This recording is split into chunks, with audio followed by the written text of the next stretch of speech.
Hi, I'm Mike Ben for AllShadow.com, and today we're going to do a little device showdown with the two new offerings from T-Mobile, the myTouch 3G and the Dash 3G.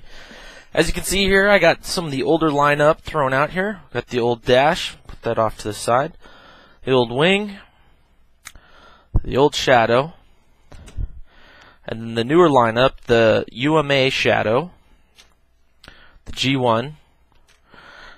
And what we're going to take a closer look at today is the Dash 3G and the myTouch 3G. So let's start with the myTouch. Comes in a nice case.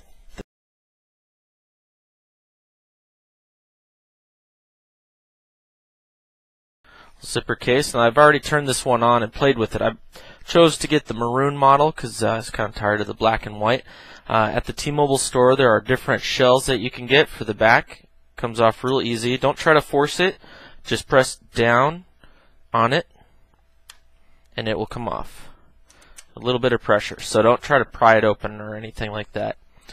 So this case has some foam in there for cleaning up drool and whatnot. There's some pockets built in here, so after getting rid of the foam you can use this case for more accessories. Open up this little tab, this little Velcro. And there's a quick start guide, some tips, a pamphlet on customizing, creating your own shell, and then a screen protector, which is always handy. On the left hand side, you have a fancy wall charger. It's USB, obviously. Some nicer earbuds. Then down below, the earbuds are actually 3.5 millimeter.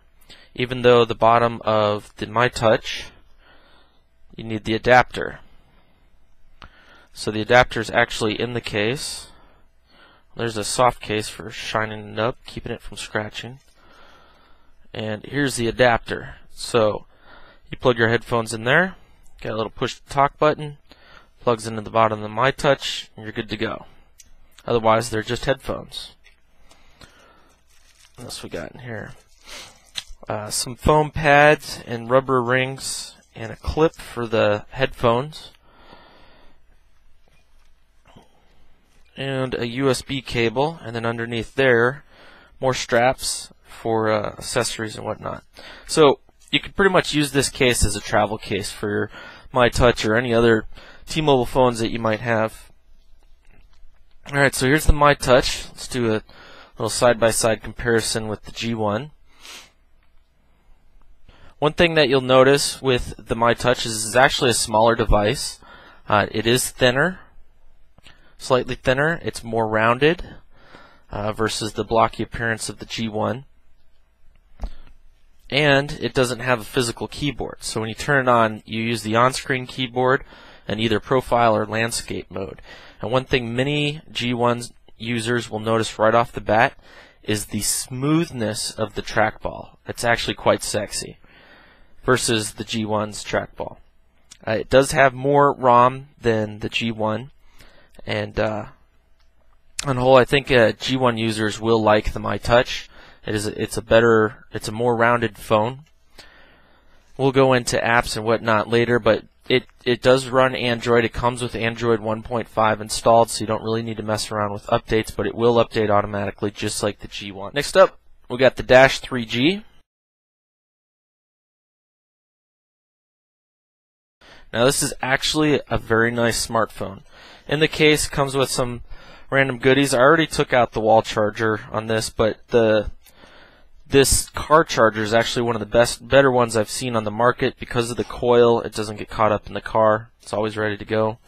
There's one of those proprietary adapters, charging cables that you can plug 2.5 millimeter or 3.5 millimeter into.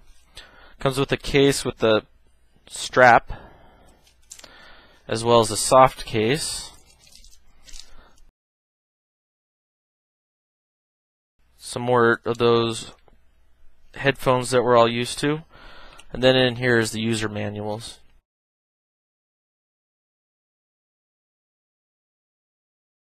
So side-by-side comparison with the Dash 3G. There's the old Dash. Set that off to the side. The wing. And the old shadow. As well as the new shadow. The myTouch. And the G1. So it makes their current offering from T-Mobile nice and sleek. One thing I like about the Dash is that it is Windows Mobile, meaning that there is Windows Mobile Office on there, or actually, Mobile Office. While you won't be able to create documents from the get-go, you will be able to read and edit documents, and we do have a fix for creating documents. But it's basically the same size and form factor as the old Dash. It is slightly thinner. It's not as thick. And it is just about the same size, same height. It's a little bit taller. Now what the Dash here has, the new Dash 3G has GPS. It does have 3G. Faster processor, 528 megahertz processor, as well as twice the RAM and twice the ROM. It does have a 2 megapixel camera on the back, so you can take video and nice pictures. One thing about the keyboard, though, that took some getting used to is that it's a 44 key keyboard versus a 39 key keyboard. So the keys are they feel kind of squished together, whereas on the old Dash it was easy to just press buttons. On this one, sometimes I find myself pressing the Alt key when I mean to press 0, and when I mean to press 4, I'm pressing the asterisk key. In our next video, we're going to go into depth on the Dash 3G's apps and what they bring to the table. And until next time, I'm Mike Benton for AllShadow.com.